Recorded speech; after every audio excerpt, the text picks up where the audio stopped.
சித்திரை மாதம் வளர்பிறையில் வரக்கூடிய கிருத்திகை திதியும் ரோஹிணி நட்சத்திரமும் ஒன்றாக இணையும் நாள் தான் அக்ஷய திருதியை நாள். இந்த நாளில் நிறைய நல்ல விஷயங்கள் நடந்திருக்கு. இந்த நாளுக்கு ஏகப்பட்ட சிறப்புகள் இருக்குது. இந்த அக்ஷய திருதியை நாளில் தான் மகாபாரத கதாபாத்திரமான பாஞ்சாலி ஆதவனை வேண்டி அக்ஷய பாத்திரத்தை பரிசாக பெற்றுக்கொண்டாலாம். நாம் எதை கேட்குறோமோ அதை சுரந்து கொடுக்கக்கூடிய தன்மை கொண்டது இந்த அக்ஷய பாத்திரம். தர்மரும் திரௌபதியும் வனவாசத்தில் இருந்தப்போ இதை கொண்டுதான் தங்களுக்கான உணவை பெற்றுக்கொண்டார்கள் அப்படின்னு சொல்லப்படுது. அதே மாதிரி குபேரன் தன்னுடைய நிதி கலசத்தை சிவபெருமானிடமிருந்து பெற்ற நாளாகவும், பகீரதன் தவம் செய்து கங்கையை இந்த பூமிக்கு கொண்டு வந்த நாளாகவும் இந்த அக்ஷய திருதியை நாள் கொண்டாடப்படுது. அது மட்டும் இல்லாமல் இந்த நாளில் தான் கிருஷ்ண பகவான் குசேலருக்கு செல்வத்தை வாரி வழங்கி அவரை மிகப்பெரிய செல்வந்தராக்குனாருன்னு சொல்லுவாங்க.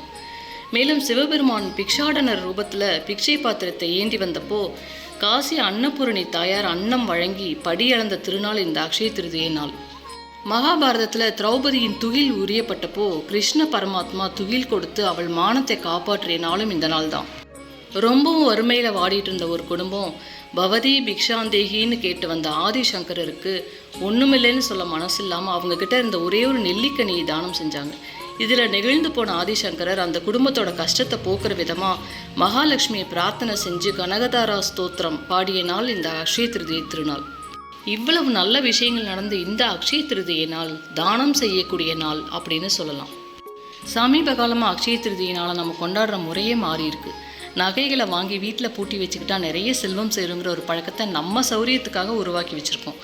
உண்மையிலேயே அக்ஷய திருதியை நாளை தானம் செய்யக்கூடிய நாள்னு சொல்லுவாங்க.